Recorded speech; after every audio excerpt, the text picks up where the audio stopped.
French revolution, France का रक्त रंजित इतिहास।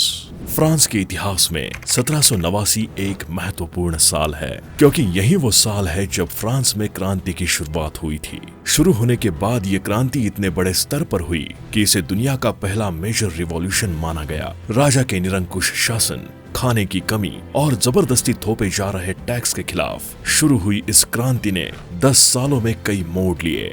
कभी इसके हाथ तो कभी उसके हाथ में सत्ता की चाबी आती रही और आम जनता की हालत बद से बदतर होती गई। 1799 में नेपोलियन बोनापार्ट के द्वारा सत्ता हासिल करने के बाद फ्रांसीसी क्रांति का आधिकारिक अंत हुआ। चलिए आज आपको फ्रांसीसी क्रांति की ओर ले चलते हैं। So welcome back to the knowledge of history channel and this channel and all scripts are on by Hitesh Giri Gosain, जहां हम फ्रांस में हुई क्रांति की वजह, क्रांति में शामिल लोग, आम जनता पर क्रांति का प्रभाव और क्रांति के अंजाम से रूबरू होंगे। फ्रांस में खाने की कमी, बढ़ती महंगाई और जनता पर जबरदस्ती थोपे गए टैक्स क्रांति के शुरू होने की शुरुआती वजह थी। अमेरिकन रिवॉल्यूशन के शुरू होने के बाद फ्रांस ने अमेरिकन का साथ देते हुए ब्रिटेन के खिलाफ जंग लड़ी थी। इस जंग में उसने बेतहाशा पैसे खर्च किए। युद्ध में इतने पैसे खर्च हो गए कि फ्रांस दिवालिया होने की कगार पर पहुंच गया। एक तरफ फ्रांसीसी हुकूमत युद्ध में व्यस्त थी, वहीं दूसरी ओर आम जनता 2 दशकों से खराब फसल, सूखा और पशुओं के बीमारी से जूझ रही थी। इन सब वजहों से देश में खाने की कमी होने लगी। ब्रेड की कीमत आसमान छूने लगी। जनता परेशान थी। देश युद्ध में व्यस्त था। शाही खजाना खाली हो चुका था। लेकिन वहां के राजा लुइस 16 अपनी पत्नी मैरी एंटोनेट के साथ आलीशान जिंदगी जी रहा था। शाही खजाना खाली होने और देश पर कर्ज पड़ने के बाद आम जनता पर और ज्यादा टैक्स लागू कर दिया गया। गौर करने वाली बात यह है कि उस समय फ्रांस में लोगों को 3 स्टेट्स में बांटा गया था। फर्स्ट स्टेट में पादरी और चर्च के लोग, सेकंड में कुलीन वर्ग और थर्ड स्टेट में आम जनता शामिल थी। देश की ज्यादातर दौलत पहले 2 स्टेट के पास ही थी, लेकिन इन 2 स्टेट से कोई टैक्स नहीं वसूला जाता था। तीसरे स्टेट्स वाले मिडिल और लोअर क्लास फैमिली ही टैक्स देते थे। बढ़ती महंगाई और खाने की कमी से इस स्टेट्स के लोग पहले से ही परेशान थे, और जब इन पर और ज्यादा टैक्स लागू किया गया तब इन लोगों का आक्रोश बढ़ने लगा। लुइस 16 के खिलाफ लोगों का गुस्सा बढ़ने लगा। लोगों के बढ़ते गुस्से को भांपकर लुइस 16 ने तीनों स्टेट्स के डेलीगेट्स की एक मीटिंग बुलाई। 5 मई 1789 को स्टेट्स जनरल का आयोजन किया गया। स्टेट्स जनरल में थर्ड स्टेट्स के डेलीगेट्स ने इक्वल रिप्रेजेंटेशन और कुलीन वर्ग के वेटो पावर को समाप्त करने की मांग की। साथ ही थर्ड स्टेट्स ने इक्वालिटी की मांग करते हुए देश में संवैधानिक राजतंत्र लागू करने की मांग की, लेकिन उनकी बात सुनी नहीं गई। चूंकि थर्ड स्टेट में देश की 95% जनसंख्या थी, इस वजह से इसे पब्लिक सपोर्ट हासिल था। 5 मई की मीटिंग के बाद थर्ड स्टेट ने 17 जून 1789 को एक मीटिंग बुलाई। इस मीटिंग में थर्ड स्टेट ने खुद को नेशनल असेंबली घोषित कर दिया। इसके 3 दिन बाद 20 जून को इन लोगों ने इंडोर टेनिस कोर्ट में एक और मीटिंग की। इस मीटिंग में थर्ड स्टेट के डेलीगेट्स ने देश में संवैधानिक राजतंत्र लागू करवाने की शपथ ली। इस शपथ समारोह को टेनिस कोर्ट ओथ नाम दिया गया। टेनिस कोर्ट ओथ के 1 हफ्ते के भीतर ही फर्स्ट स्टेट्स के ज्यादातर सदस्यों ने थर्ड स्टेट्स के साथ जुड़कर संविधान लागू करवाने के अभियान में लग गए। थर्ड स्टेट्स के साथ बढ़ते जन समर्थन को देखते हुए राजा लुइस को झुकना पड़ा और उसने नेशनल असेंबली की स्वीकार्य करते हुए संविधान लागू करने की बात मान ली। राजा के द्वारा संविधान लागू करने की बात मानने के बाद नेशनल असेंबली संविधान तैयार करने में लग गई। 12 जुलाई को नेशनल असेंबली की बैठक शुरू हो गई। इसी बीच पेरिस में अफवाह फैल गई कि शहर में मिलिट्री कोप की तैनात की जाने वाली है।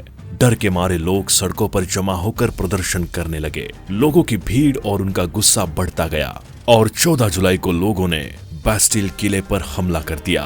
बास्टिल में बड़ी संख्या में हथियार और गोला बारूद रखे थे। प्रदर्शनकारियों ने उन सभी को लूट लिया। 14 जुलाई 1789 की तारीख की फ्रांसीसी क्रांति का महत्वपूर्ण दिन माना जाता है। आज भी 14 जुलाई को फ्रांस में बास्टिल डे सेलिब्रेट किया जाता है। किले पर हमले के बाद लुइस 17 जुलाई को 100 डिप्यूट्स के साथ पेरिस गया, लेकिन वहां उसके आने से पहले ही कम्यून नाम के नए गवर्नमेंट स्ट्रक्चर का गठन हो चुका था, जिसका हेड जीन सल्वाइन बेली था। बेली ने लुइस का स्वागत करते हुए उसे फ्रांस का पिता और आजाद लोगों का राजा कहा। लुइस अब भी राजा तो था, लेकिन अब वो शासन नहीं कर सकता था।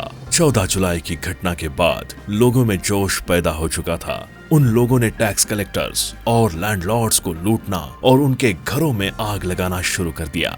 कुलीन वर्ग में डर का माहौल पैदा हो गया और उन लोगों ने देश छोड़ना शुरू कर दिया। इसे द ग्रेट फियर नाम दिया गया। 4 अगस्त 1789 को नए डॉक्यूमेंट्स के साथ ही फ्रांस में नागरिकों के अधिकारों की घोषणा की गई। सामंतवाद खत्म कर दिया गया। नागरिक अधिकारों में समान अवसर, संप्रभुता, फ्रीडम ऑफ स्पीच, इक्वालिटी और रिप्रेजेंटेटिव गवर्नमेंट की घोषणा की गई। अधिकारों की घोषणा तो कर दी गई थी, लेकिन अब भी फ्रांस के लोगों की स्थिति में कोई सुधार नहीं हो रहा था। 5 अक्टूबर 1789 को महिलाओं के भीड़ ने महंगाई कम करने और ब्रेड सप्लाई बढ़ाने की मांग करते हुए होटल दे विले के सामने प्रदर्शन किया। इस प्रदर्शन के अगले दिन कुछ प्रोटेस्टर लुइस की पत्नी मारी एंटोनेटी की तलाश में शाही महल में घुस गए। क्वीन मैरी एंटोनेटी लग्जरी लाइफस्टाइल के साथ जीती थी और ऐसी अफवाह थी कि उन्होंने अपने लिए ढेर सारे अनाज छुपा रखे हैं। इसी वजह से गुस्साई भीड़ महल तक घुस आई। नेशनल गार्ड की मदद से रॉयल फैमिली महल छोड़ने में कामयाब रहा। प्रदर्शनकारियों ने महल में मौजूद कई गार्ड्स की हत्या कर दी। इस घटना के बाद राजा लुइस 4 अगस्त को घोषित किए गए सभी नागरिक अधिकारों को मानने के लिए तैयार हो गया और साथ ही संवैधानिक राजतंत्र के लिए भी उसने हामी भर दी। इसके बाद से 1791 के मध्य तक फ्रांसीसी क्रांति कुछ हद तक शांत रहा। इस बीच फ्रांस का संविधान भी लिखा जा रहा था। 3 सितंबर 1791 को फ्रांस का पहला लिखित संविधान लागू कर दिया गया। संवैधानिक राजतंत्र में राजा को रॉयल वेटो पावर और मंत्रियों का चुनाव करने की शक्ति दी गई। मैक्सिमिलियन रोबेस्पियर, कैमिल डेसमोलेंस और जॉर्ज डेंटन जैसे लोगों को नया संविधान रास नहीं आया। इन लोगों ने पब्लिक सपोर्ट जुटाना शुरू किया और राजतंत्र की जगह पर प्रजातंत्र की मांग करने लगे और साथ ही लुइस 16 के ट्रायल की भी मांग की गई। 10 अगस्त 1792 को पॉलिटिकल क्लब जैकोबिन्स ने शाही आवास पर हमला करके राजा को गिरफ्तार कर लिया। जैकोबिन्स का फाउंडर मैक्सिमिलियन रोबेस्पियर ही था। राजा की गिरफ्तारी के साथ ही फ्रांस में सत्ता का खूनी खेल शुरू हुआ। संवैधानिक रूप से गठित लेजिस्लेटिव असेंबली को समाप्त करके नेशनल कन्वेंशन का गठन किया गया। इसने राजतंत्र को समाप्त करते हुए फ्रेंच रिपब्लिक की स्थापना की। 21 जनवरी 1793 को लुइस 16 को मौत की सजा दे दी गई। इसके 9 महीने बाद क्वीन मारी एंटोनेटी को भी मौत की सजा दे दी गई। लुइस 16 की मौत के बाद फ्रांस में एक नए दौर की शुरुआत हुई, जिसे रीन ऑफ टेरर के नाम से जाना जाता है। इस दौरान 1793 से 1794 के बीच जैकोबिन्स की सरकार ने रौद्र रूप अपनाते हुए एक एक विरोधियों को चुन चुन कर मारना शुरू किया। जिसे भी फ्रांसीसी क्रांति का दुश्मन माना गया, उसे मौत की सजा दे दी गई।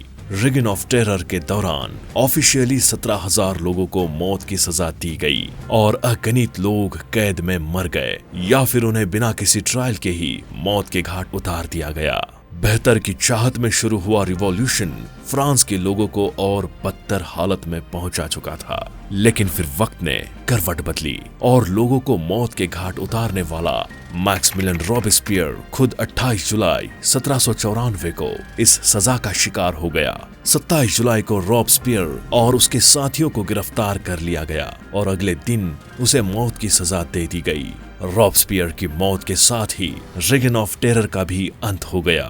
22 अगस्त 1795 को जिरांडेंस ग्रुप के वो लोग जो रेगन ऑफ टेरर के दौरान भी मौत की सजा से बच गए थे, उन्होंने फ्रांस में नए संविधान को स्वीकृति दी और फ्रांस के पहले बाइकैमरल लेजिस्लेचर का गठन किया गया। शासन चलाने के लिए 5 सदस्य वाले डायरेक्टरी का गठन किया गया। इन सदस्यों का चयन पार्लियामेंट किया करती थी।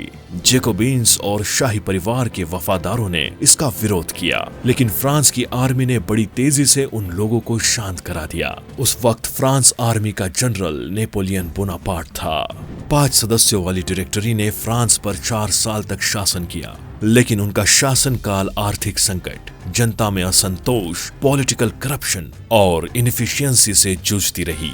अपने शासनकाल के दौरान डायरेक्टरी अपना शासन चलाने के लिए काफी हद तक आर्मी पर निर्भर हो गई। यहाँ तक कि डायरेक्टरी ने अपनी ज्यादातर शक्ति आर्मी जनरल के हवाले कर दी। लीडरशिप से परेशान आर्मी जनरल नेपोलियन बोनापार्ट ने 9 नवंबर 1799 को तख्ता पलट कर दिया। बोनापार्ट ने डायरेक्टरी को समाप्त करते हुए सत्ता का बागडोर अपने हाथों में ले ली और खुद को फ्रांस का पहला कॉन्सल घोषित किया। इसी के साथ ही फ्रांसीसी क्रांति का अंत हुआ और फ्रांस में नेपोलियन युग की शुरुआत हुई। आपको आज की ये जानकारी कैसे लगी कमेंट में जरूर बताएं। इस वीडियो से कुछ नया सीखने को मिला हो तो इस वीडियो को लाइक जरूर करें और चैनल को सब्सक्राइब करना ना भूलें। धन्यवाद।